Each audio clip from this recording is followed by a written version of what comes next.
اس کا کہا مجھ سے بھی بلند تھا۔ اچھا، قیدی سے کس وقت پوچھ گچھ کرو گے؟ آخری گولی فائر کر لوں پھر چلتے ہیں۔ میں رائفل کے پیچھے لیٹ کر سفرنگ کو پرکھنے کے لیے تیار تھا۔ کوئی مناسب پتھر ڈھونڈنے کے لیے میں نے سائٹ میں دیکھتے ہوئے بیرل کو گھمایا۔ میں نزدیکی پہاڑی پر کوئی ہدف تلاش کر رہا تھا۔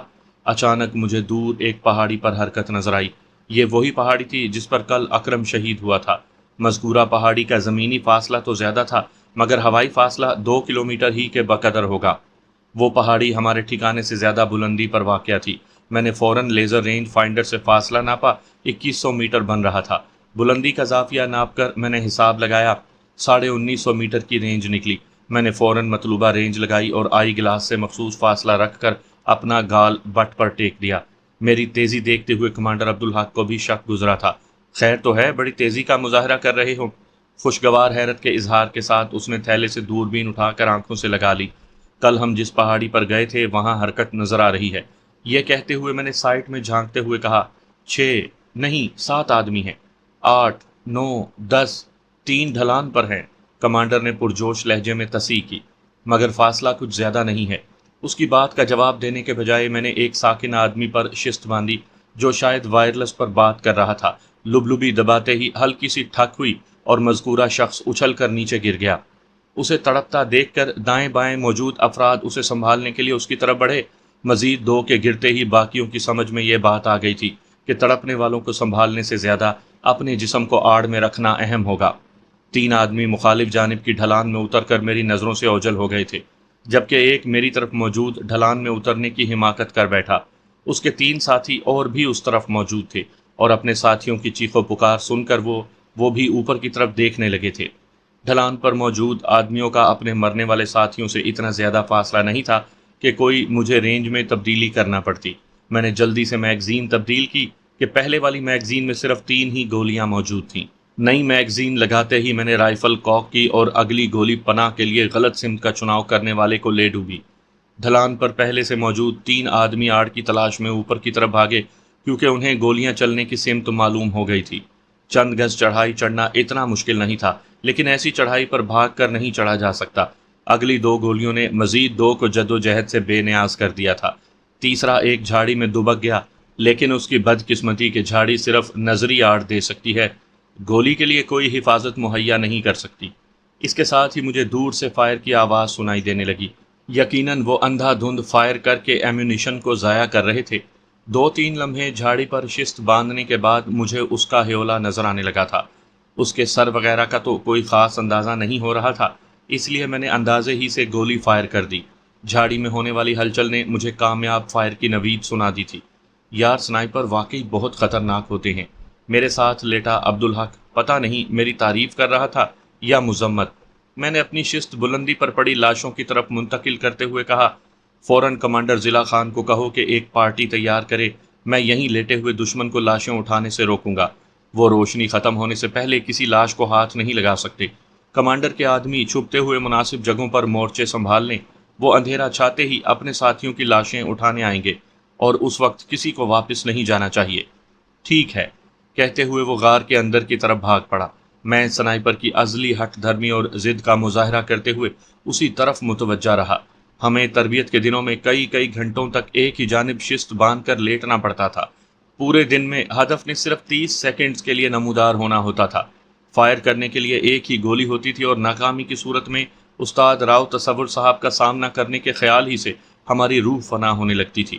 سردار خان تو کہا کرتا تھا کہ اگر کوئی ہدف پر گولی نہ مار سکے تو اس کے لیے بہتر یہی ہے کہ وہ اس گولی کو اپنے سر میں مار کر عزت کی موت قبول کر لے، ورنہ راؤ تصور صاحب کی جلی کٹی باتیں سن کر اس نے بعد میں ویسے ہی خودکشی کر لینی ہے۔ ہم سب تصور صاحب سے اتنا ہی ڈرتے تھے جتنا کوا غلیل، چوہا بلی اور ہرن شیر سے ڈرتا ہے، لیکن تربیت کے بعد ہمیں معلوم ہوا کہ بظاہر نہایت سخت دل اور بے رحم نظر آنے والے راؤ تصور صاحب دل کے کتنے نرم اور ہمدرد انسان ہیں۔ چھوٹی چھوٹی باتوں پر جذباتی ہو کر آنکھیں نم کرنے والے ہمارے شفیق استاد نے بس تربیت کے دنوں میں جلاد کا روپ اختیار کیے رکھا۔ اور سچ تو یہ ہے کہ ہمارے جتنے بھی استاد تھے، اگر ان کی مار اور پھٹکار نہ ہوتی تو ہم کبھی بھی اتنی سخت مشقوں سے نہ گزر سکتے۔ بعد میں سردار خان اکثر راؤ صاحب کی بے عزتی بھرے واز کو سننے کے لیے کافی الٹی سیدھی حرکتیں کر جایا کرتا تھا، مگر تربیت کے دنوں والی بات پھر کبھی میسر نہ ہوئی۔ ہمارے ایک دوست کہا کرتے تھے کہ اصل مزہ آتا ہی اس بے عزتی کا ہے جو حقیقتاً بے عزتی محسوس ہو، اور جب بے عزتی پندو نصیحت محسوس ہونے لگے تب اس میں وہ مزہ نہیں رہتا۔ 10-15 منٹ کے اندر ہی ضلع خان اپنے 10 آدمیوں کے ہمراہ تیار ہو کر وہاں پہنچ گیا۔ وہ خود اپنے آدمیوں کے ہمراہ جا رہا تھا۔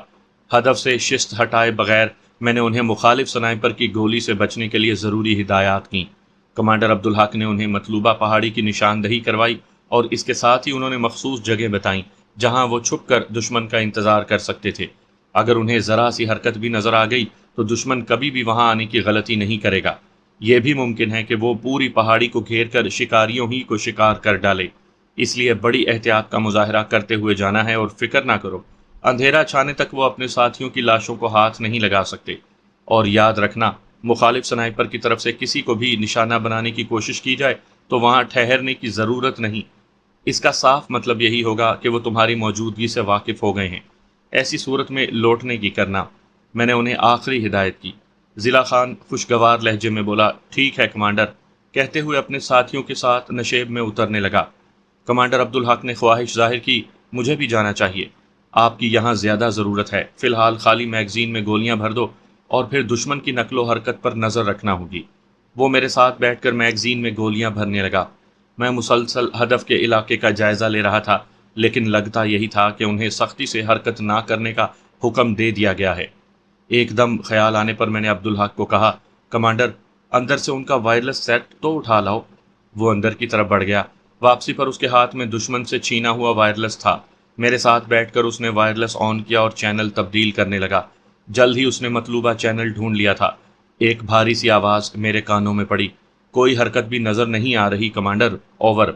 ایک آدمی کو اوپر بھیجو مگر احتیاط سے، اور تمام لاشوں کو اپنی جانب کی ڈھلان پر اکٹھا کر لو۔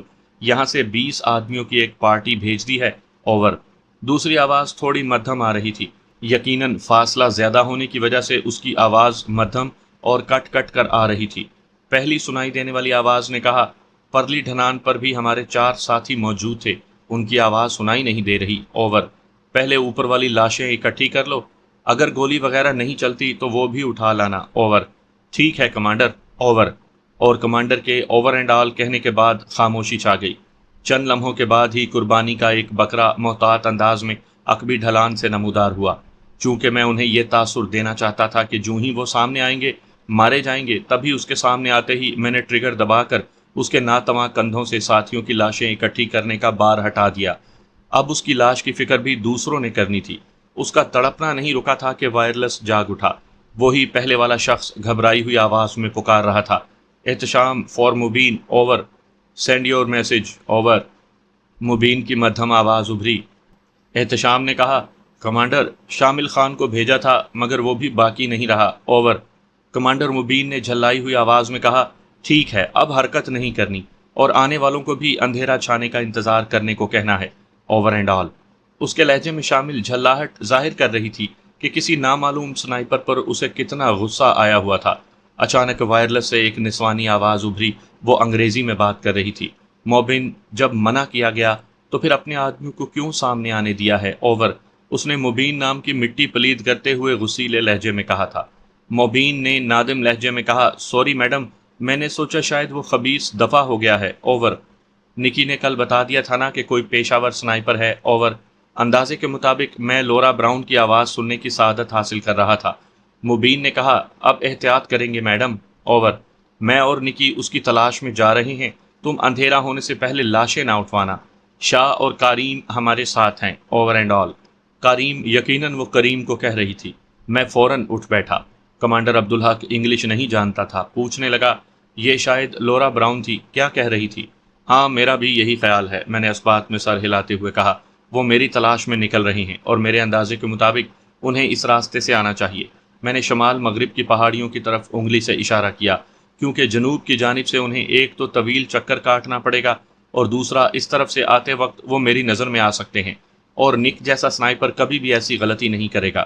تو اس نے سوالیہ نظریں اٹھائیں، اگر ہم ان سے تیز رفتاری کا مظاہرہ کرتے ہوئے اس بلندی پر پہنچ گئے تو شاید کوئی کامیابی ہاتھ لگ جائے۔ میں نے شمال کی جانب موجود ایک اونچی پہاڑی کی طرف اشارہ کیا تھا۔ عبدالحق بولا، اگر ہم چلے گئے تو وہ لاشیں اٹھانے کی کوشش کر سکتے ہیں، اور ابھی تک ضلع خان اپنے آدمیوں کے ساتھ وہاں نہیں پہنچ سکا ہے۔ میں نے اسے تسلی دیتے ہوئے کہا اب وہ حرکت نہیں کریں گے۔ لورا براؤن اسی متعلق بات کرتے ہوئے اسے ڈانٹ رہی تھی۔ چلو پھر، اس نے فوراً رضامندی ظاہر کر دی تھی۔ اپنا سامان سمیٹتے ہوئے ہم چل پڑے۔ وہاں موجود آدمیوں کو ہم نے اپنے جانے کی سمت کا بتاتے ہوئے ضلع خان تک بھی فوراً یہ اطلاع پہنچانے کو کہا تھا۔ اس کے ساتھ ہی میں نے انہیں تاکید کی تھی کہ وہ غار سے باہر نہ نکلیں، کیونکہ نک سٹیورٹ کا نشانہ وہی پہاڑی اور اس کے دائیں بائیں موجود 2 پہاڑیوں نے بننا تھا جہاں پر اس کے ساتھی میرا نشانہ بنے تھے۔ وہاں انہیں نشانہ بنانے کے لیے انہی 3 بلندیوں سے فائر کیا جا سکتا تھا، اور نک جیسے تجربہ کار سنائپر سے بعید تھا کہ وہ یہ اندازہ نہ لگا پاتا۔ اب مجھے اس پر صرف اتنی فوقیت حاصل تھی کہ اس کے ارادے کا پتہ چل گیا تھا۔ رینج ماسٹر کا جھولا میری پیٹھ پر لدا تھا۔ کمانڈر عبدالحق نے ہاتھوں میں کلاشن کوف تھامی ہوئی تھی۔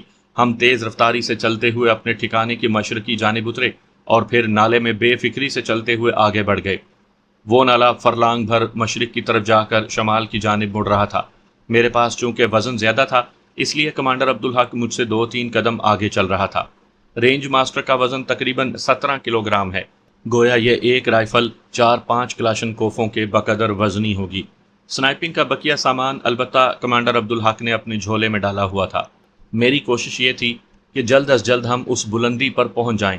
نالے میں ہونے کی وجہ سے دشمن کی وائرلیس سیٹ پر کی گئی گفتگو ہمیں سنائی نہیں دے رہی تھی۔ تیز رفتاری سے چلنے کی وجہ سے ہمارے سانس پھول گئے تھے۔ اب نالا بتدریج بلند ہو رہا تھا۔ چڑھائی چڑھتے ہوئے مجھے پلوشا کی یاد آ گئی۔ وہ بہت تیز رفتاری سے پہاڑوں پر چڑھتی تھی۔ سر ہلا کر میں نے اس کی یادوں کو دور جھٹکا، کیونکہ اس وقت مجھے ایک شاطر سنائپر سے لڑنے کی حکمت عملی سوچنا تھی، اور پلوشا کی یاد مجھے ہر چیز سے غافل کر دیا کرتی تھی۔ ایک چھوٹی پہاڑی عبور کر کے ہم دوسری جانب اترے۔ نشیب میں جاتے ہوئے ہمارے قدموں کی رفتار تیز تھی۔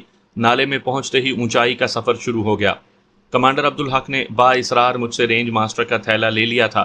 اب ہم مطلوبہ پہاڑی کی بلندی طے کر رہے تھے۔ اوپر چڑھتے ہوئے ہم نے مشرقی جانب کا انتخاب کیا تھا، اور یوں ہم نک سٹیورٹ کی نظروں میں آئے بغیر اوپر پہنچ سکتے تھے۔ ہمارا ٹھکانہ اس پہاڑی کی جنوبی سمت میں پڑ رہا تھا۔ اس ٹھکانے سے نک سٹیورٹ کی جگہ شمال مغرب میں بن رہی تھی، جبکہ یہاں سے اس کا مقام جنوب مغرب کی جانب بن رہا تھا۔ ہمیں اس بلندی پر پہنچتے ہوئے 1.5 گھنٹہ لگ گیا تھا۔ اوپر پہنچتے ہی ہم نے 2 منٹ سستا کر اپنے سانس بحال کیا، اور پھر میں فوراً رائفل کو جوڑنے لگا۔ سب سے آخر میں ٹیلی اسکوپ سائٹ جوڑ رہا تھا۔ اس دوران کمانڈر عبدالحق دوربین نکال کر علاقے کا جائزہ لینے لگا۔ رائفل جوڑ کر میں نے سب سے پہلے فائر کرنے کے لیے مناسب جگہ تلاش کی، اور پھر اس پہاڑی کا ٹیلی اسکوپ کی مدد سے جائزہ لینے لگا جس پر میرے خیال میں نک سٹیورٹ نے پہنچنا تھا۔ یہ بھی ممکن تھا کہ وہ کسی دوسری پہاڑی کا انتخاب کرتا، لیکن ایک سنائپر ہونے کے ناطے اگر میں اس کی جگہ ہوتا تو اسی پہاڑی کا انتخاب کرتا، اور پھر وہ مجھے نظر آ گئے۔ میرا اندازہ غلط ثابت نہیں ہوا تھا۔ وہ اس پہاڑی کے شمال مغربی کونے سے اوپر چڑھے تھے۔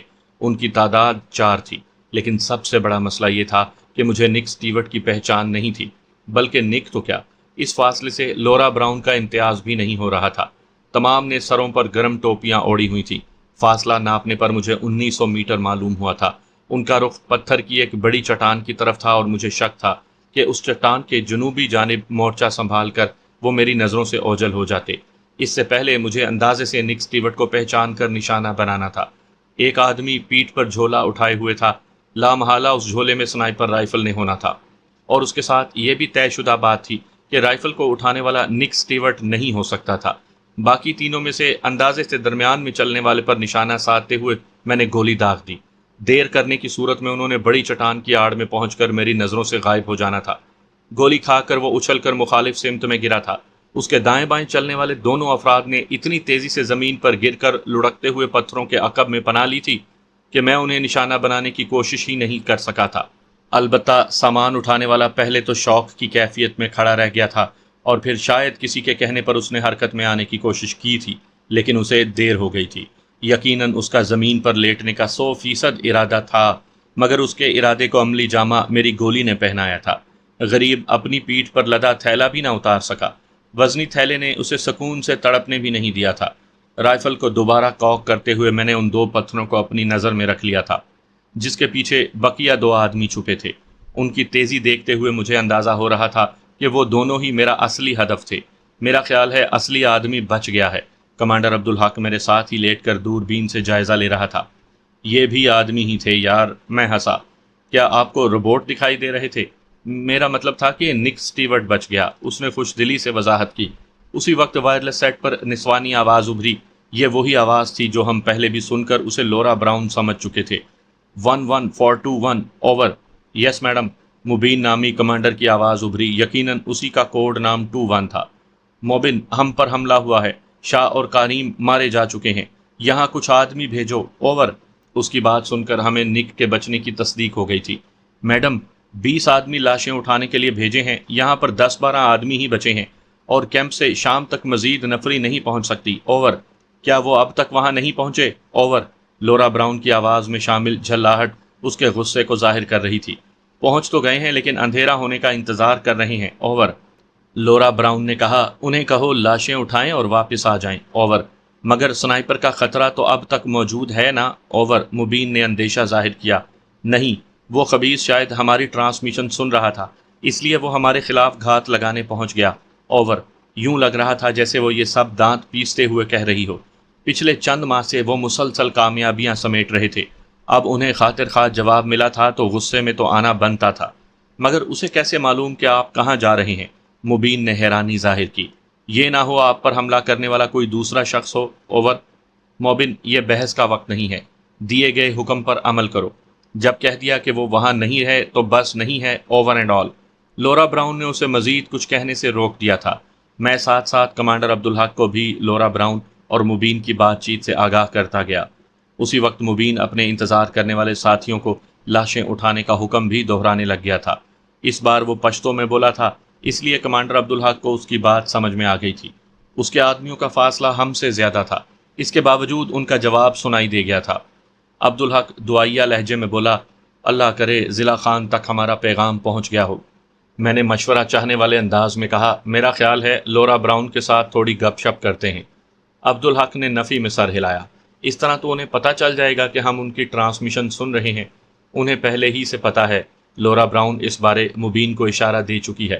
بات چیت کا فائدہ؟ عبدالحق بات چیت کے حق میں نہیں تھا، اور پہلے اگر شک تھا تو آپ اسے یقین میں بدل دیں گے۔ دشمن کو نفسیاتی طور پر اس کی شکست کا احساس دلانے سے وہ بدحواس ہو کر غلطیاں کرتا ہے، غصے میں آ کر موقع فراہم کرتا ہے۔ باقی جہاں تک اس سیٹ کا تعلق ہے تو چند گھنٹوں تک اس کی بیٹری جواب دے جائے گی، اور ہمارے پاس نہ تو اس کی فالتو بیٹری ہے اور نہ اس بیٹری کو چارج کرنے کے لیے اس کے مخصوص برانڈ کا چارجر۔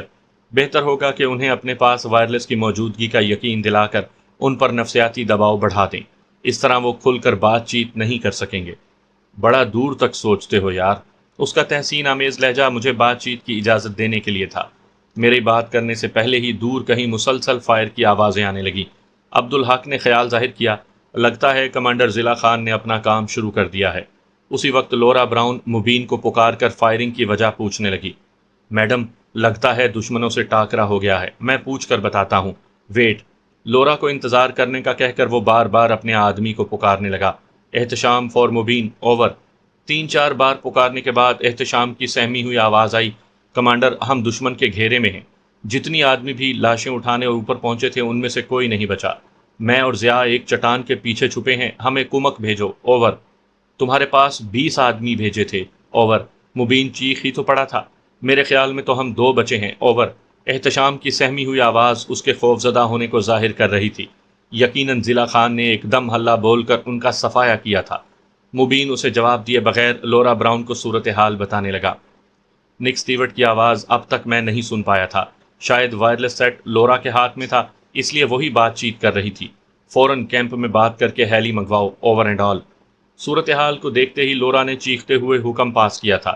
پیچھے کیمپ سے مبین نے لانگ رینج وائرلیس ہی پر بات کرنی تھی، اور وہ ٹرانسمیشن ہم نہیں سن سکتے تھے۔ گردیز شہر میں موبائل فون سروس کام کرتی تھی، مگر ان پہاڑوں میں سگنل نہیں آتے تھے، یا اگر آتے بھی تھے تو انہیں جام کر دیا گیا تھا تاکہ مجاہدین کے رابطے میں رکاوٹ ڈالی جا سکے۔ لورا بیبی، بہت پریشان لگ رہی ہو، اوور۔ وائرلیس سیٹ پر خاموشی چھاتے ہی میں بول پڑا تھا۔ ہو از ہیئر؟ اس نے چونکتے ہوئے پوچھا تھا۔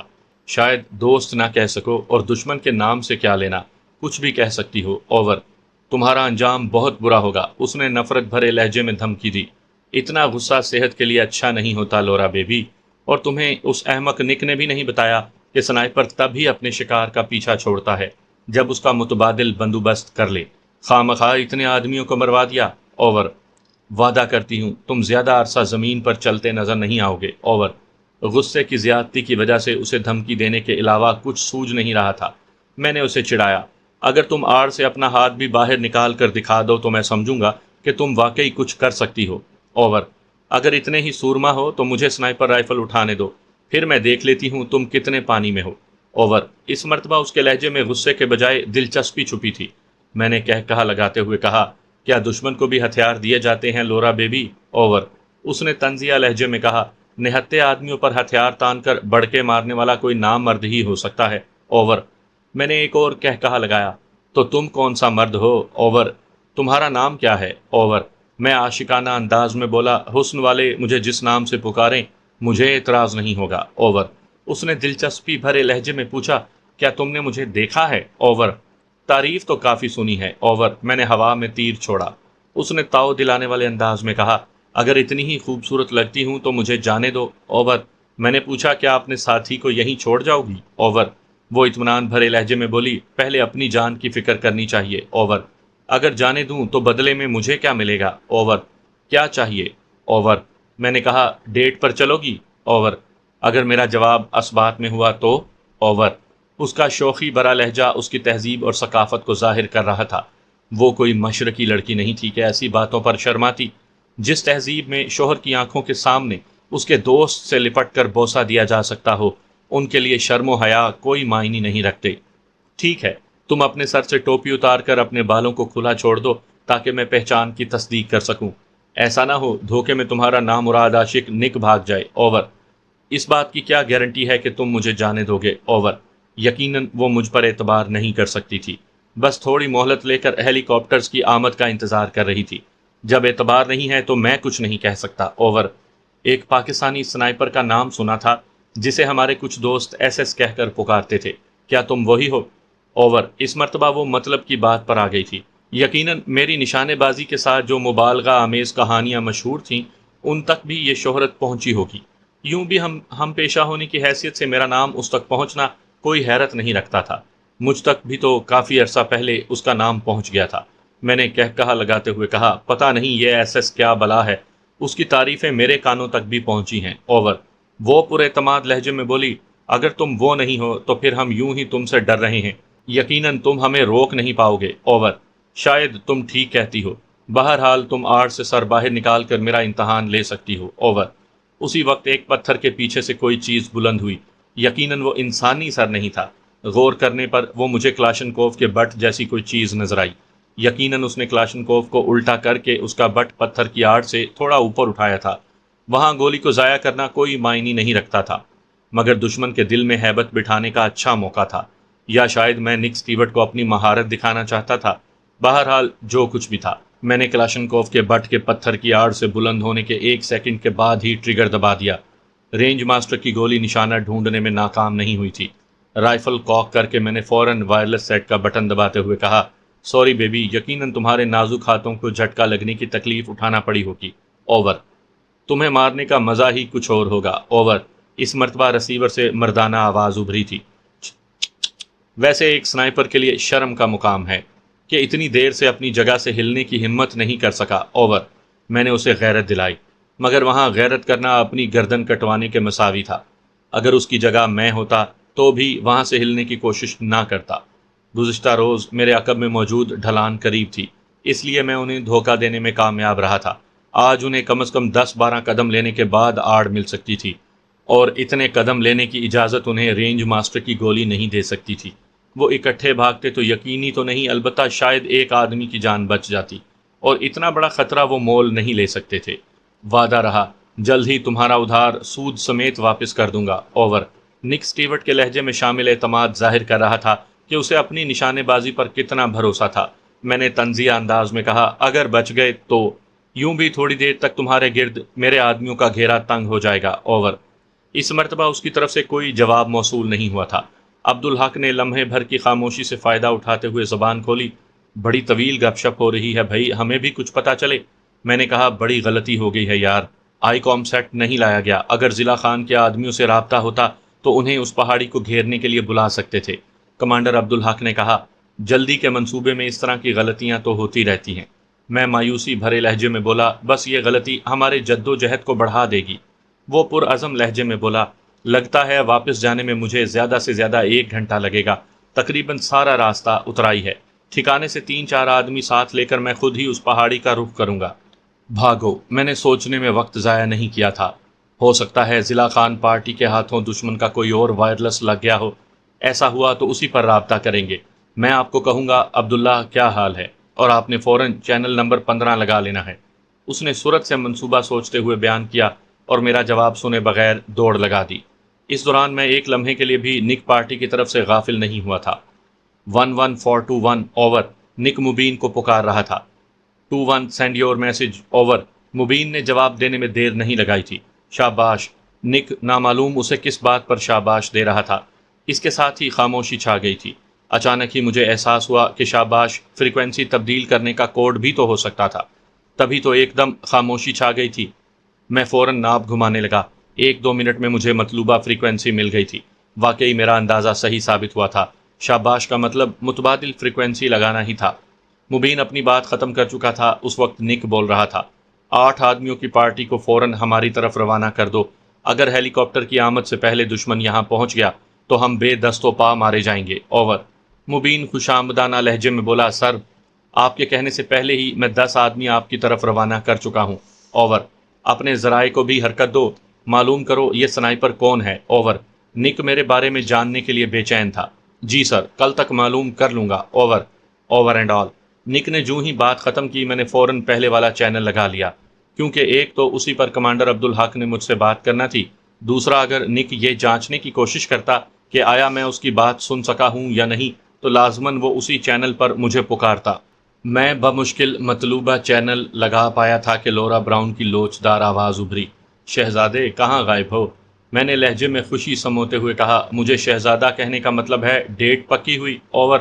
وہ شوخی سے بولی، بالکل، قسم بھی کھا سکتی ہوں، مگر تم آؤ گے نہیں۔ اوور۔ میں اسی کے انداز میں بولا، تو تم آ جاؤ، ابھی کھڑے ہو کر میری طرف چلنا شروع کر دو۔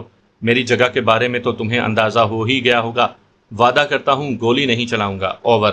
وہ ترکی ترکی بولی، میں نے ڈیٹ پر جانے کی حامی بھری ہے، قیدی بننے کی نہیں۔ اگر میرے ساتھ ڈیٹ پر جانے کا شوق ہے تو کسی شہر میں ملنے کی کوشش کرو۔ اوور۔ میں نے کہا لگایا، چلو یہ دعوت ادھار رہی۔ اوور۔ اپنا نام نہیں بتاؤ گے؟ اوور۔ اس نے ایک بار پھر مجھے کریدا، تم مجھے عبداللہ خان کہہ سکتی ہو۔ اوور۔ میں نے ایسا نام بتایا جو ہر مسلمان خود کو سمجھتا ہے، عبداللہ خان۔ اس کے انگریزی لب و لہجے نے اتنے پیارے نام کا حلیہ بگاڑ دیا تھا۔ میں جلدی سے بولا، خالی خان کہنا کافی ہوگا۔ اوور۔ وہ بولی، خان تو یہاں سارے پٹھان ہیں۔ اوور۔ مگر تمہارے ساتھ ڈیٹ کا حقدار تو صرف میں ہوں نا، تو بس تم اسی نسبت سے یاد رکھ لینا کہ وہ خان جس کے ساتھ تم نے ڈیٹ پر جانا ہے۔ اوور۔ ہا ہا ہا۔ اس نے کہا لگایا، گویا میری حوصلہ افزائی کی تھی۔ جب وہ بولی تو اس کا لہجہ خاصا بدلا ہوا تھا۔ تو خان صاحب الوداع، شاید تم زندہ نہ بچ پاؤ۔ Over and all. اس کے بدلے ہوئے لہجے نے مجھے چونکا دیا تھا، لیکن میری حیرانی زیادہ دیر برقرار نہیں رہ پائی تھی۔ ہیلی کاپٹر کے پرشور آواز مجھ تک پہنچ گئی تھی۔ میں نے فوراً ان کی متبادل فریکوینسی لگائی۔ وہ مبین کو اس پہاڑی کی نشاندہی کروا رہی تھی جس پر میں موجود تھا۔ ایک ہیلی کاپٹر اس پہاڑی پر بھیجنا، وہاں کم از کم 2 آدمی موجود ہوں گے، انہیں زندہ نہیں بچنا چاہیے۔ پائلٹس سے رابطے میں تو ہونا؟ اوور۔ یس میڈم، اور جو آدمی آپ کے پاس آ رہے تھے انہیں بھی اس پہاڑی کی طرف روانہ کر دیتا ہوں۔ اگر کوبرا کی گن سے بچ بھی گیا تو ہمارے آدمیوں کے ہاتھوں نہیں بچے گا۔ اوور۔ لورا نے پوچھا، تینوں کوبرا آ رہے ہیں؟ اوور۔ نہیں، 2 کوبرا اور ایک MI-17 ہے۔ اوور۔ گڈ، ایک کوبرا اور MI-17 لاشیں اٹھانے بھیج دو۔ اوور۔ مبین نے پوچھا، آپ کے پاس نہیں بھیجنا؟ اوور۔ نہیں، اس خبیث کے پاس جیسے ہی ہیلی پہنچے گا ہم دونوں واپسی کی راہ لیں گے۔ Over and all. Laura brown نے گفتگو ختم ہونے کا اعلان کیا۔ خبیث کا لقب اس نے مجھے عطا کیا تھا۔ ہیلی کاپٹروں کی آواز سنتے ہی میں نے رائفل کا بٹ اور 2 پائی کلوز کر کے تھیلے میں ڈالی، کیونکہ اتنا وقت میرے پاس نہیں تھا کہ رائفل کو مکمل کھولتا۔ مجھے ہیلی کاپٹروں کی اتنی جلدی آمد کی امید نہیں تھی۔ یقیناً گردیز کیمپ میں ان کے پاس ہیلی کاپٹر موجود تھے، تبھی اتنی صورت سے 3 ہیلی یہاں تک پہنچ گئے تھے۔ ویسے بھی امریکیوں کو ہیلی کاپٹر کی کیا کمی ہو سکتی ہے؟ ان کی بات کے اختتام تک میں جھولا اپنی پیٹھ پر لاد کر کسی پناہ گاہ کی تلاش میں چل پڑا تھا۔ 10 آدمی میرے لیے کوئی معنی نہیں رکھتے تھے، لیکن کوبرا یعنی گن شپ ہیلی کاپٹر میرے پرخچے بھی اڑا دیتا۔ یہ خاص جنگ کے لیے تیار کیا گیا ایک تیز رفتار ہیلی کاپٹر ہے۔ مچھلی جس طرح پانی میں حرکت کرتی ہے، یہ ہوا میں ایسے ہر طرف سے گھوم کر حملہ کرتا ہے۔ عام ہیلی کاپٹر میں گن چلانے کے لیے گن مین بیٹھا ہوتا ہے جو کسی بھی ہدف پر فائر کرتا ہے، لیکن کوبرا کا پائلٹ آٹومیٹک گن سے ہدف پر تباہی پھیرتا ہے۔ اس میں آٹومیٹک 12.7 mm کی گنیں فٹ ہوتی ہیں۔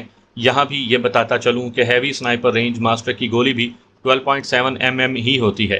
اگر ایک گولی انسان کی کھوپڑی کو کئی ٹکڑوں میں تقسیم کر سکتی ہے تو اسی کیلیبر کی درجنوں گولیوں نے کیا تباہی مچانا تھی، یہ اندازہ کرنا آپ کے لیے مشکل نہیں ہوگا۔ میرے پاس چل کر یا بھاگ کر فائر کرنے کے لیے لے دے کے بریٹا پستول ہی موجود تھا۔ 10 کلاشنکوفوں اور ایک کوبرا ہیلی سے فقط بریٹا کے ساتھ مقابلہ کرنا یقیناً خودکشی کی آسان کوشش کہی جا سکتی ہے۔ دشمن کے 10 آدمیوں نے بھی مغربی جانب سے آنا تھا۔ میرے لیے مشرقی طرف فرار ہونا تو اتنا مشکل نہیں تھا، لیکن اس جانب کوئی ایسی آڑ موجود نہیں تھی جس سے میں کوبرے کے پائلٹ کی نظروں سے بچ پاتا۔ البتہ شمال کی جانب موجود درخت اور جھاڑیاں مجھے نظری آڑ مہیا کر سکتی تھی۔ صورت سے فیصلہ کرتے ہوئے میں اسی جانب چل پڑا۔ ہیلی کی آواز لمحہ بہ لمحہ قریب آتی جا رہی تھی۔ اس کی آمد سے پہلے میں جھاڑیوں کے ایک جھنڈ میں گھس کر بے حس و حرکت لیٹ گیا تھا۔ کوبرا بہت نیچی پرواز کرتا ہوا ان جھاڑیوں کے قریب سے گزرا جہاں میں لیٹا ہوا تھا۔ اس کے ساتھ ہی میرے کانوں میں تڑ تڑ تڑ کی بھیانک آواز گونجی۔ وہ گولیوں کی بوچھاڑ کرتا ہوا آگے گزر گیا۔ میرا دل ہولنے لگا تھا۔ اگر وہ اسی طرح ہر جھنڈ پر گولیوں کے 2-3 برسٹ فائر کرتا رہتا تو مجھے نشانہ بنانا اس کے لیے مشکل نہ ہوتا، کیونکہ اس پہاڑی پر جھاڑیوں کے اتنے زیادہ جھنڈ موجود نہیں تھے۔ چکر کاٹ کر کوبرا واپس مڑا اور اس مرتبہ گولیوں کا برسٹ ساتھ والی جھاڑی پر پڑا تھا۔ جو سوچ میرے دماغ میں آئی تھی، پائلٹ بھی اس پر عمل پیرا ہو گیا تھا اور جلد ہی میرا نمبر آ جانا تھا۔ کوبرا میرے ساتھ والی جھاڑی پر گولیوں کا برسٹ فائر کرتا ہوا آگے گزر رہا تھا۔ اس وقت میری بچت مغربی سمت کا رخ کرنے میں تھی۔ گو اس طرف سے دشمن اوپر کو آ رہے تھے، لیکن کوبرے کی گولیوں سے اسی جانب اتر کر بچا جا سکتا تھا۔ لیکن پھر میں نے ایک اور رسک لیا اور کوبرے کے مڑنے سے پہلے جھاڑی سے نکل کر چند قدم دور موجود اس جھاڑی میں گھس گیا جہاں کوبرا ابھی فائر کر کے آگے گیا تھا۔ اگر پائلٹ مجھے دیکھ لیتا یا وہ غلطی سے دوبارہ اسی جھاڑی پر فائر کر دیتا تو لورا براؤن کا مجھے الوداع کہنا حق سچ ہو جاتا۔ مگر پائلٹ مجھے نہیں دیکھ پایا تھا اور نہ اس نے فائر کرنے میں غلطی کی تھی، حالانکہ اس وقت اس کا غلطی کرنا اسے کامیاب کر سکتا تھا۔ اس نے واپسی پر تھوڑی دیر پہلے میرا ٹھکانہ بننے والی جھاڑی پر گولیوں کا چھڑکاؤ کیا اور آگے گزرتا چلا گیا۔ اس سیدھ میں جتنی جھاڑیاں نظر آئیں ان تمام پر کوبرے کی گولیاں لگی تھیں۔ کوبرے کے سر پر سے گزرتے ہی میں مزید جنوب کی طرف بڑھا۔ اگلی جھاڑی 15-20 قدم دور تھی، لیکن کوبرے کے مڑنے سے پہلے میں جھاڑی میں داخل ہو چکا تھا۔ پائلٹ گولیاں برساتے ہوئے ترتیب سے تمام جھاڑیوں کی چھان بین کر رہا تھا۔ یہ بھی ممکن تھا کہ ایک دفعہ فائر کر چکنے کے بعد پائلٹ دوبارہ ایک ایک برسٹ تمام جھاڑیوں پر برسانا شروع کر دیتا۔ میں جس جھاڑی میں گھسا ہوا تھا اسی سے کوبرے نے فائرنگ کی ابتدا کی تھی۔ اس کے بعد جنوب کی طرف جھاڑیوں کے جھنڈ موجود نہیں تھے۔ اکا دکا درخت بلا شبہ موجود تھے، لیکن درختوں کے نیچے میں پائلٹ کی نگاہوں سے نہیں چھپ سکتا تھا۔ چند لمحے سوچنے کے بعد میں نے ایک اور تجویز پر عمل کرنے کا فیصلہ کیا۔ جنوب کی جانب میرے چھپنے کی جگہ سے 50-60 گز دور ایک پتھریلی چٹان پڑی تھی۔ اس کی آڑ لے کر میں پائلٹ کی نظر میں آنے سے بچ سکتا تھا، لیکن اس کے ساتھ یہ بھی ضروری تھا کہ میں پائلٹ کے ساتھ ساتھ اس چٹان کے دائیں بائیں حرکت کرتا رہتا۔ کوبرے کی اگلی جھاڑی پر آگ برسا کر آگے بڑھتے ہی میں آخری جھاڑی سے نکل کر پوری قوت سے دوڑا۔ میری پیٹھ پر لدا رینج ماسٹر کا جھولا مجھے زیادہ رفتار سے بھاگنے نہیں دے رہا تھا، لیکن اس وقت زندگی اور موت کی بازی شروع تھی اور یہ بازی کوئی بھی نہیں ہارنا چاہتا۔ یوں بھی پائلٹ کی توجہ ان جھاڑیوں کی طرف مبذول تھی جہاں وہ گولیاں برسا رہا تھا۔ چٹان کی جنوبی جانب آڑ لیتے ہی میں چڑھے ہوئے سانسوں کو اعتدال پر لانے لگا۔ اس کے ساتھ ہی میرا ذہن تیزی سے اس حالت سے نکلنے کی تجویز سوچ رہا تھا۔ اگر پیدل دشمن اوپر پہنچ جاتا تو یقیناً وہ مجھے چوہے کی طرح گھیر کر ہلاک کر دیتے۔ کوبرے کی وجہ سے میں کسی آڑ میں رہ کر بھی ان کا مقابلہ نہ کر پاتا کہ کوبرا سر پر پہنچ کر مجھے بڑی آسانی سے ہلاک کر دیتا۔ بچاؤ کا ایک ہی طریقہ تھا کہ کوبرا وہاں سے چلا جاتا، جبکہ پائلٹ کا فی الحال ایسا ارادہ نظر نہیں آ رہا تھا۔ اور پھر تنگ آمد با جنگ آمد کے مستحق میں نے ایسا فیصلہ کیا جسے عام حالات میں خودکشی ہی کا نام دیا جا سکتا تھا۔ رینج ماسٹر کا جھولا پیٹھ سے اتار کر میں نے رائفل باہر نکال لی اور اس پر سائٹ لگانے لگا۔ چند سیکنڈ بعد میں 200 میٹر رینج لگا کر رائفل کے پیچھے لیٹ چکا تھا۔ اس وقت اگر پائلٹ اس طرف دیکھ لیتا تو میرا بچنا محال تھا۔ بھری ہوئی میگزین رائفل سے جوڑتے ہوئے میں نے رائفل کاک کی اور پیچھے لیٹ کر پائلٹ پر نشانہ سادھ لیا۔ کوبرے کی تیز رفتاری میرے لیے نہایت مشکل پیدا کر رہی تھی۔ اگر میں سیدھی گولی فائر کرتا تو پائلٹ کو کبھی بھی نشانہ نہ بنا سکتا۔ مناسب لیڈ لے کر ہی میں کامیاب فائر کر سکتا تھا۔ گو کسی بھی متحرک ہدف کو نشانہ بنانے کے لیے لیڈ کا فارمولہ موجود ہے، مگر مسئلہ یہ تھا ایسا تبھی ممکن ہے جب متحرک چیز کی رفتار معلوم ہو، اور کوبرے کی رفتار مجھے معلوم نہیں تھی، اس لیے مذکورہ فارمولہ میرے کسی کام کا نہیں تھا۔ البتہ پیشہ ور سنائپرز کے دماغ میں ایک اپنا اندازے کا میٹر لگا ہوتا ہے، اور اس وقت میرا ذاتی اندازہ ہی کام آ سکتا تھا۔ ہیلی کی بائیں کھڑکی کا شیشہ کھلا ہوا تھا، اس لیے میں اس کے مغرب کی طرف مڑنے کا انتظار کرنے لگا۔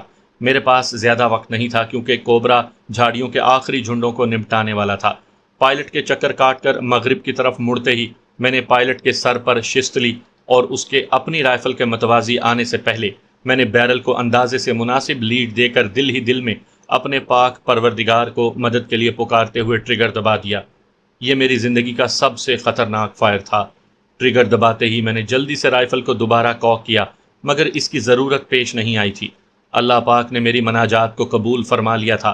ایک دم ہیلی کاپٹر گھوما اور پھر درختوں سے ٹکراتا ہوا زمین بوس ہو گیا۔ ڈھلان میں گرنے کی وجہ سے وہ میری نظروں سے اوجھل ہو گیا تھا، لیکن اس کے گرنے سے پیدا ہونے والا دھماکہ کافی زوردار تھا۔ ہیلی کاپٹر کو نشانہ بنانے کا یہ میرا پہلا تجربہ تھا۔ اس سے پہلے مجھے ایسا موقع نہیں ملا تھا کہ میں ہیلی کا نشانہ بنانے کی کوشش بھی کر سکتا۔ میں نے سرعت سے رائفل کے بٹ اور دوپائی کو کلوز کر کے جھولے میں ڈالا اور جھولے کو پیٹھ پر لاد کر مشرقی ڈھلان اترنے لگا۔ میری رفتار اتنی ہی تیز تھی جتنی کسی نشیب میں اترنے والے ایسے شخص کی ہو سکتی ہے جس کے پیچھے موت لگی ہو۔ اترائی میں دوڑتے وقت سب سے زیادہ مشکل اپنے جسم کو سنبھالنا ہوتا ہے، کیونکہ ذرا سا توازن بگڑنے سے انسان کا تھوبڑا بگڑنے میں دیر نہیں لگتی۔ اس کا آسان طریقہ یہی ہے کہ آدمی کو سیدھے کے بجائے ترچھا ہو کر دوڑنا پڑتا ہے، یوں کہ پاؤں کا ٹخنے والا حصہ آگے رکھا جاتا ہے اور عام دوڑ کے برعکس ایک ہی پاؤں مسلسل آگے رہتا ہے۔ میرے دماغ میں دوسرے کوبرے کی آمد کا خطرہ بیٹھا ہوا تھا۔ پہلے والے کو تو میں نے اس کی بے خبری میں مار گرایا تھا، اور اس کے عبرتناک انجام کے بعد دوسرا پائلٹ کبھی بھی ایسی غلطی نہ کرتا۔ اچانک میرے ذہن میں ان کی ٹرانسمیشن سننے کا دائیا پیدا ہوا۔ وائرلیس سیٹ کافی دیر سے بند کر کے میں نے جیب میں ڈالا ہوا تھا۔ کوٹ کی جیب سے وائرلیس نکال کر میں نے آن کیا۔ لورا براؤن بڑے غصے میں کسی کو لتاڑ رہی تھی۔ تمہارے سورما اب تک نہیں پہنچے، انہیں کہو جلدی وہاں پہنچ کر معلوم کریں پائلٹ کو کیسے حادثہ پیش آیا ہے۔ اوور۔ جی میڈم، وہ بس پہنچنے ہی والے ہیں۔ اصل میں مغربی جانب سے چڑھائی بالکل سیدھی ہے، اس لیے انہیں دیر ہو رہی ہے۔ اوور۔ کمانڈر مبین کی صفائی دیتی آواز ابھری۔ تمام ہیلی کے گرد نہ اکٹھے ہو جائیں، کچھ کو کہو اوپر پہنچ کر دیکھیں، ہو سکتا ہے گرنے سے پہلے پائلٹ اس خبیث کو نشانہ بنا چکا ہو۔ اوور۔ ٹھیک ہے madam, over. Over and all کہہ کر لورا براؤن نے بات ختم کی۔ میں نے پرانی فریکوینسی لگائی۔ 2-3 منٹ کے بعد ہی میرے کانوں میں کمانڈر عبدالحق کی آواز آئی۔ عبداللہ، کیا حال ہے؟ وہ شاید وقفے سے مجھے پکار رہا تھا۔ معذرت خواہ ہوں دوست، میں ذرا مصروف ہوں، بعد میں بات ہوتی ہے۔ فی الحال خدا حافظ۔ میں پھولے ہوئے سانسوں کے ساتھ بولنے لگا، اور اس کے ساتھ ہی 15 نمبر چینل لگا دیا۔ اس دوران میری رفتار ذرا سی دھیمی ہوئی تھی، لیکن میں نے رکنے کی کوشش نہیں کی تھی۔ آدھے سے زیادہ اترائی میں طے کر چکا تھا، اور اب تو چھدری جھاڑیاں شروع ہو گئی تھیں جو مجھے اچھی خاصی آڑ مہیا کر رہی تھی۔ اگر دشمن نشیب میں جھانک بھی لیتا تو مجھے اتنی آسانی سے نہیں ڈھونڈ سکتا تھا۔ نیچے نالے میں کوبرے کے فائر سے بچنے کے لیے بھی کافی جگہ مل جاتی۔ شکر ہے عبداللہ بھائی، آپ کی آواز سنی۔ کمانڈر عبدالحق کی اطمینان بھری آواز ابھری تھی۔ یہاں ایک بات سامعین کے گوش گزار کر دوں کہ وائرلیس سیٹ یعنی ریڈیو سیٹ پر جب ایک آدمی بات کر رہا ہو تو دوسرا صرف سن سکتا ہے۔ اگر دوسرا بھی بٹن دبا کر بات کرنے کی کوشش کرے گا تو دونوں ایک دوسرے کی بات نہیں سن سکیں گے۔ اس لیے تربیت یافتہ افواج میں یہ طریقہ رائج ہے کہ جب ایک آدمی اپنی بات مکمل کر لیتا ہے تو اوور کہہ کر بات کی تکمیل کا بتانا بھی بنتا ہے تاکہ دوسرا اپنی بات کر سکے۔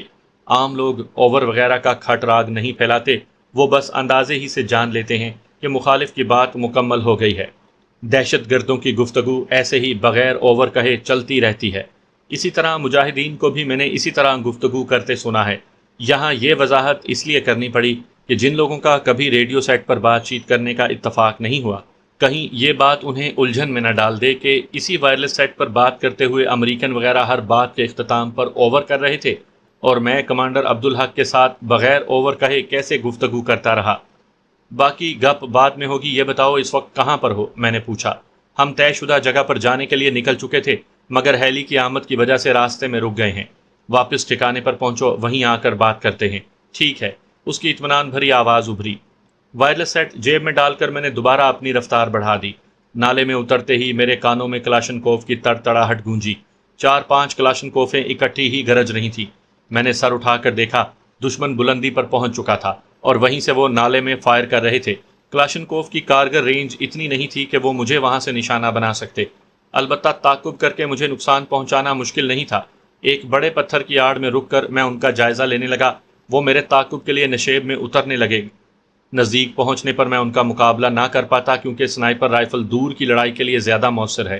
نزدیکی اور دو بدو لڑائی میں تو آٹومیٹک اور ہلکی رائفل ہی زیادہ کارآمد ہوتی ہے۔ ان کی پیش قدمی میں رکاوٹ ڈالنا ضروری تھا۔ رینج ماسٹر کو جھولے سے نکال کر میں نے پتھر پر لگایا، فاصلہ ناپ کر ان کی بلندی کا زاویہ ناپا، کیونکہ درست فائر کرنے کے لیے مجھے ان تمام معلومات کی ضرورت تھی۔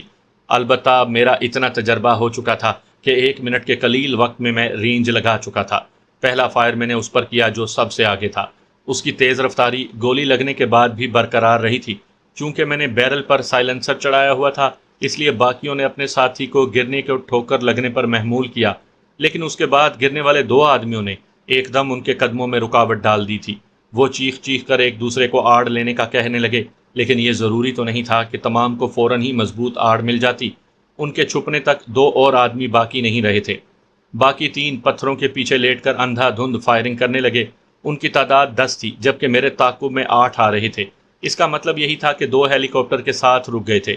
میں وائرلیس سیٹ نکال کر ان کا مخصوص چینل لگا چکا تھا، کیونکہ انہوں نے اس حادثے کی اطلاع تو کسی کو دینی تھی۔ وہیں لیٹے رہو، آڑ سے باہر نہ نکلنا، میں تم لوگوں سے بات کرتا ہوں۔ میرے کانوں میں مبین کی آواز پڑی۔ یقیناً وہ مبین کو اطلاع دے چکے تھے اور اب مبین انہیں حکمت عملی بتا رہا تھا۔ انہیں انتظار کا کہہ کر وہ لورا براؤن کو پکارنے لگا۔ 21-411 over, send your message over, Laura کی آواز ابھری۔ میں نے محسوس کیا تھا کہ نک سے زیادہ وہ احکام پاس کیا کرتی تھی۔ شاید وہ نک سے سینئر تھی، یا پھر اسے کمانڈ کرنے کا کچھ زیادہ ہی شوق تھا۔ مبین اسے 5 آدمیوں کی ہلاکت کا بتانے لگا۔ یہ الو کے پٹھے اپنی حفاظت بھی نہیں کر سکتے، ایک حرامی ان کے قابو میں نہیں آ رہا، اوور۔ غصے میں مبتلا ہو کر وہ گالیاں بکنے پر اتر آئی تھی۔ مبین نے کہا، میڈم، میرا خیال ہے وہاں کوبرا بھیج دیتے ہیں۔ اب بڑے ہیلی کی حفاظت کے لیے کوبرے کی ضرورت نہیں رہی۔ تمام لاشیں ایک جال میں باندھ کر MI-17 روانہ ہو چکا ہے، اوور۔ ٹھیک ہے، اس کے پائلٹ کو بھی پہلے والے حرامی کا انجام بتا دو۔ خالی بھونکنے والے سور اکٹھے ہو گئے ہیں، over and all. Laura brown کا غصہ کم ہونے میں نہیں آ رہا تھا۔ ہائے بیبی، اتنے پیارے ہونٹوں سے اتنی گندی گندی گالیاں بکنا کوئی اچھی بات تو نہیں ہے نا، اوور۔ میں اسے مزید سلگانے سے باز نہیں آیا تھا۔ تم؟ اس نے تم کے بعد ایسے الفاظ استعمال کیے تھے جو یہاں بتانے کی کم از کم مجھ میں ہمت نہیں۔ شاید انگریزی زبان کی ساری معروف اور غیر معروف گالیاں اسے ازبر تھیں۔ ہمارے ہاں جو انگلش گالیاں زبان زد عام ہیں، انہیں ہم اردو گالیوں کے مقابلے میں کم برا سمجھتے ہیں۔ یہ حکمران زبان کا اعجاز ہی ہے کہ گالیاں سننے والا بے ساختہ کہہ اٹھتا ہے، لگتی ہیں گالیاں بھی تیرے منہ سے کیا بھلی، قربان تیرے پھر سے مجھے کہہ دے اس طرح۔ مگر اس نے جو الفاظ منہ سے نکالے تھے، مرد ہونے کے باوجود مجھے پہلی بار وہ سب سننے کا اتفاق ہوا تھا۔ کسی گالیاں بکنے والے کے جواب میں ویسے ہی الفاظ منہ سے نکالنے کا مطلب یہ ہوتا ہے کہ آپ بھی اس کی سطح پر آ گئے ہیں، اور اس میں کوئی شک نہیں کہ گالیاں بکنا اپنی کمزوری اور بے بسی کا اظہار کرنا ہے۔ لورا براؤن بھی کچھ نہ کر سکنے پر یوں بےہودگی پر اتر آئی تھی۔ میں نے کہا لگا کر اسے مزید سلگایا۔ وہ مزید مغلظات بکنے لگی۔ اس کی زبان رکنے پر میں نے پریشان لہجے میں کہا، یہ گالیاں بکنا کہیں اپنے ڈیٹ کے وعدے سے انحراف کی چال تو نہیں، اوور۔ مسٹر، میں تمہیں یقین دلاتی ہوں کہ تمہاری موت بہت بری ہوگی۔ اس کا غصہ دیکھ کر لگ رہا تھا کہ اگر میں اس کے سامنے ہوتا تو وہ مجھے کچا ہی چبا ڈالتی۔ مطلب میرا اندازہ ٹھیک ہے، تمہارے ساتھ ڈیٹ پر جانے کی خواہش خواب ہی بنی رہے گی، اوور۔ میں نے یوں دکھ کا اظہار کیا گویا سچ میں وہ میری محبوبہ ہی ہو۔ اگر میرے سامنے ہوتے تو تمہیں بتا دیتی کہ تم کتنے کچھ دلیر ہو۔ اس سے باتیں کرتے ہوئے میں پتھروں کی آڑ میں لیٹے ہوئے دشمنوں سے ایک لمحے کے لیے بھی غافل نہیں ہوا تھا۔ ان کی موسلا دھار فائرنگ اب گاہے گاہے کی ٹف ٹف میں تبدیل ہو چکی تھی۔ میری ہمیشہ سے عادت رہی ہے کہ میں فضول ٹریگر دبانے سے پرہیز ہی کرتا ہوں۔ استادوں نے ہمیشہ بلا مقصد کی فائرنگ سے روکا تھا اور میں اس اصول پر سختی سے کاربند رہا تھا۔ اسی وجہ سے تو دوران تربیت کبھی غلط گولی چلانے کی پاداش میں استاد محترم راؤ تصور صاحب کے تادیبی واز سے بہرامند نہیں ہو سکا تھا۔ اس کا یہ مطلب بھی نہیں کہ میں ہمیشہ ہی بے عزتی کرانے سے محفوظ رہا۔ نشانے بازی سے ہٹ کر خیر سے مجھے بھی درجنوں بار بے عزت ہونے کا شرف حاصل رہا ہے، لیکن یہ موقع تفصیل بتانے کا نہیں۔